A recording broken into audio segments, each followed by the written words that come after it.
In this video, I'm going to talk about slow motion chord changes.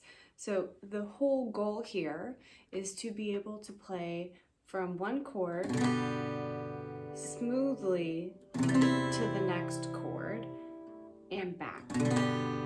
And you just keep cycling it through. You're not trying to go any speed, you're not trying to be with the metronome or anything like that. And there are a couple of ways to exercise it while you're doing the motion that will help you just gain more awareness about it overall. And essentially what you're doing is observing it in different ways every time, so that at the end of the day, your brain has all of these observations that you've already made, and it uses those and synthesizes it so that in the moment when you need to switch,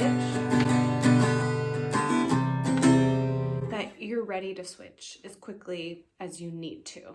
Okay, so I'm going to use the G chord. Should probably make sure, I have a tendency to keep my thumb high, but you probably want to make sure it's low enough so that you can really reach with your first and second fingers. And then thumb may move a little bit for the C chord.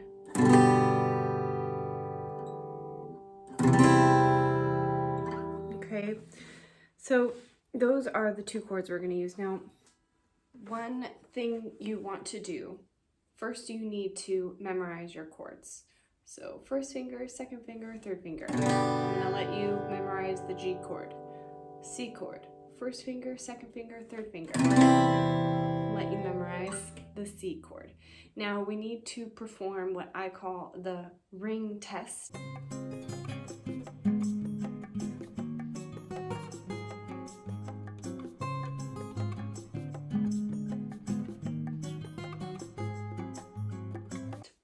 And what you're going to do is put down all the fingers of the chord, so on the G chord, and then you're going to strum one string at a time.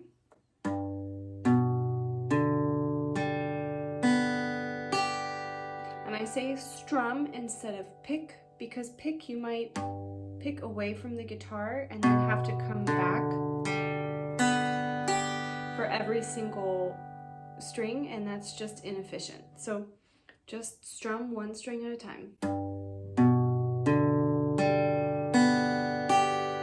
That's the goal. Now, what if it sounds like this?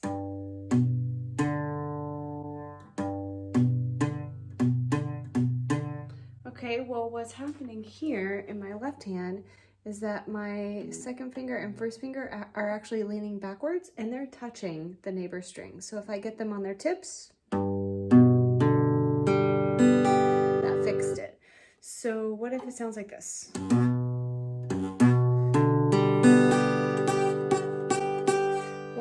My fingers are really far back, so if I scoot them up close to the frets, I'm not pressing any harder.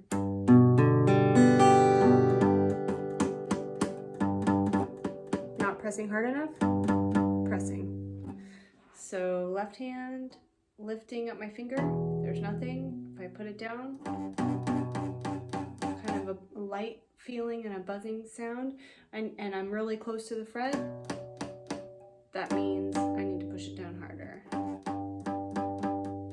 Okay, so first finger, here's open, put my first finger down next to the fret. That's muted, it's too light, so I need to push it down. Okay, so those are some of the issues. You can have a buzzing sound, which means you're probably too far away from the fret. You can have a muted sound, which means you are touching the string too lightly, or another finger is touching the string. Or it could be kind of a slight buzzing and maybe you're not close enough to the fret or not holding the string down firmly enough. Okay, so now I go to the C chord, same thing. Those all sound what? Those all sound muted, so I need to check if they're close enough to the fret, which they are. So I need to hold them down a little bit more firmly. Still a slight buzz there. So really lightweight, a little bit more pressure. There we go. Okay, so that's those are the issues you can have and figure out with your ring test. If you really want to dig deep into that, so let's take my third finger of my C chord, and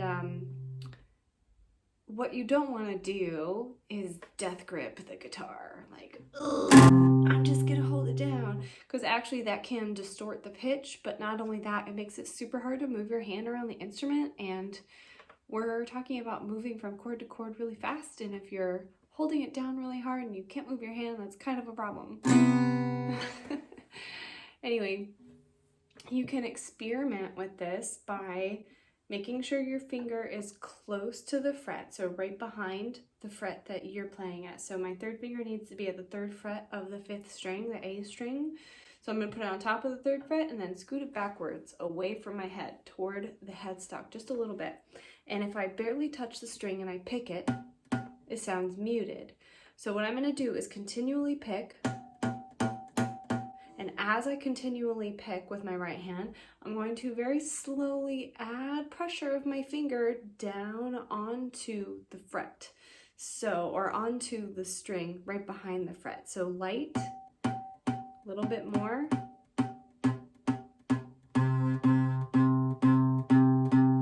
There, that's as much pressure as I need. Now I can keep pushing.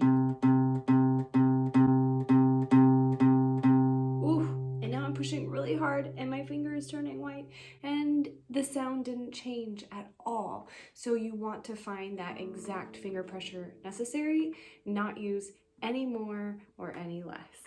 This is also really easy to practice on an electric guitar because the strings are way easier to push down. So that's just a note for later. Anyway, another way to observe your string chord changes when you're doing these slow motion changes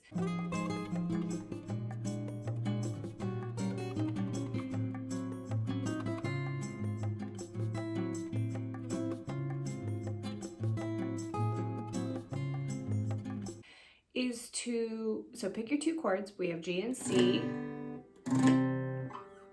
and I want you to observe how each finger moves in the chord. And how you're going to do this is start with your fingers on the G chord or whatever chord you're starting with. And I'm going to start with my first finger. And as I observe my first finger, I'm going to move my first finger first when I move to the C chord. So my first finger is on the 2nd fret of the 5th string, and I'm going to move it first to where it needs to go for the C chord. That happens to be down, so it's going to move away from me and away from me. So down and lower on the string. So I need to move down to the 2nd string and down to the 1st fret. And then I'm going to put my other 2 fingers down. So now I'm just going to observe my first finger moving. It needs to come up to the 2nd fret of the A string. My other 2 fingers. Then it needs to go back to the 1st fret of the 2nd string. And so just thinking about my first finger, you could even just move your first finger back and forth if you want to. Okay, but the goal is just to watch that first finger. You could even move it without picking. And I would lift and drop your thumb every time. Okay? So now I'm going to start again on my G chord, and I'm going to think about my 2nd finger. The 2nd finger starts on the 6th string at the 3rd fret, and it needs to go to the 2nd fret of the 4th string. So I'm going 3rd fret to 2nd fret, 6th string to 4th string. Okay, so I can do that a couple of times. Put the other ones down, and now I'm going to move my my second finger only to the fourth, and then I'm gonna put my first and third fingers down after my second finger. Now I'm gonna put my second finger down on the G chord, move the other fingers, strum, lift, move the second finger, put the other fingers down, strum. This is how slowly you want to go. Don't rush this. This is not an exercise that's timed, not meant to be rushed at all. So, second finger moves, add the other fingers. Second finger moves, add the other fingers. Now I'm gonna do it with my third finger. So my third finger starts down here on the first string, and it needs to go all the way up to the fifth string. But what's really great is that it stays in the same fret the whole time. Pretty cool. You want to look for fingers that either stay in the same place the whole time, or stay on the same string, or stay in the same fret. Those are your anchor fingers.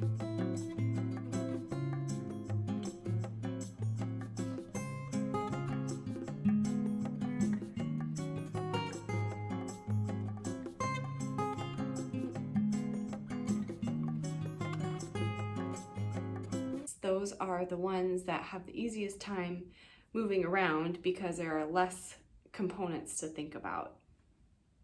So third finger on the G chord, I lift, just move it up to the fifth string, put that down first, then add my other two fingers. Lift, third finger, other two fingers. Lift, third finger, other two fingers. And third finger, lift, third finger.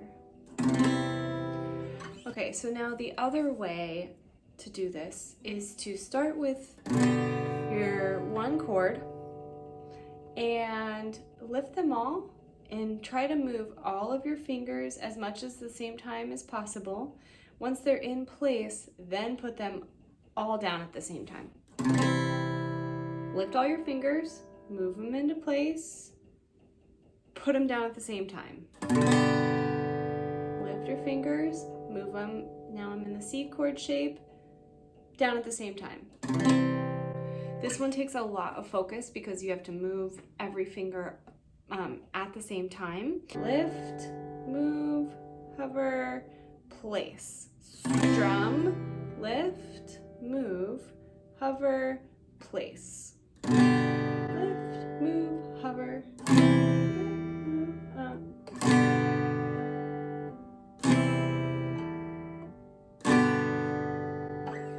So if I was doing it in a timing, it would be 1, 2, 3, 4, 1, 2, 3, 4.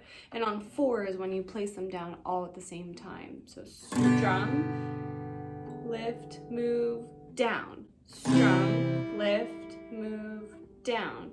Strum. Okay, and do that back and forth. Your goal here is to be able to do 5 of those changes back and forth. G, C is 1, then G, C back to G is 2. So 1, 2, 3, 4, 5, and you can double it. If you want to think of going chord, chord, chord, so you come back to where you started, you could also think of that as one rep. So it could be G to C to G, and that is 1 rep. And then C, G, C is 2 reps. So basically count every move or every other move and get to 5 in a row without making a mistake. And that's how you know you're ready to start timing yourself. Okay, so that's how I practice slow chord changes when I'm just learning how to play chords and I want to get it into my fingers. So take down all of the steps, practice it really slowly, and don't worry about timing or going fast at all. And I'll see you in the next video.